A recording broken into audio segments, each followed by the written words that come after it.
So it doesn't seem that Anthony Joshua and Deontay Wilder are going to be fighting anytime soon, not until maybe April of next year, as Eddie Hearn looks to greedily book that UK date again. One that I'm not very fond of because it's just stuffed full of casuals going, go Anthony Joshua. And while it brings home lots of money and that, it seems like a lot less discerning crowd than the general American audience, which is comprised of more boxing fans than just trendy morons who just know who Mike Tyson and Muhammad Ali are. But what was more interesting than all this bickering and the platform so many boxing channels give to fighters and promoters that just allow them to talk bullshit? Like, you've got so many hour-plus interviews of Eddie Hearn on IFL. Are people watching that? God, I could not be arsed listening to that guy for that long. But more interestingly was the Kiwi Joseph Parker, who lost his WBO title, of course, to Anthony Joshua.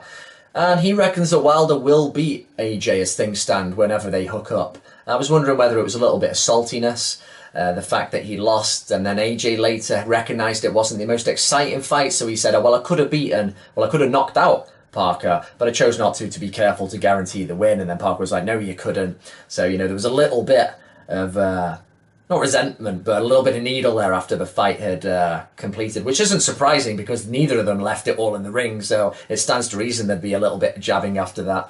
But Parker did mention about how Wilder has that loose style, that big punch. And it's not just about having a punch. People talk about a puncher's chance.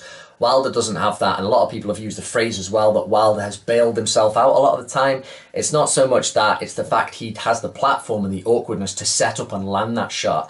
You'll see Wilder, when he gets someone going, yes, he's gung-ho and he's wild and he really lives up to his name. But prior to that, he's relatively economic with his right hand. He waits for it. In his fight against Gerald Washington, where he wasn't doing very well, he didn't throw the right hand much at all. And it was only when he started throwing it, or first threw it, it got through and it hurt the guy. So he's good at looking for that big shot. That's the ongoing danger. He's good at buttering up the moment, looking for it, and nailing you with that counter. It's not a nice style to watch. It doesn't have a lot of consistency. I'd much prefer to watch the likes of Juan Francisco Estrada at super flyweight, walking a guy into crisp counters for 12 rounds, as somebody who likes the technical styles a bit more. But you can't deny the awkwardness when you keep eventually just knocking people out with that crazy-ass right hand. You've got to acknowledge its effectiveness. So Parker's definitely onto something there, and I think a lot of people would agree with him that Wilder can make it happen.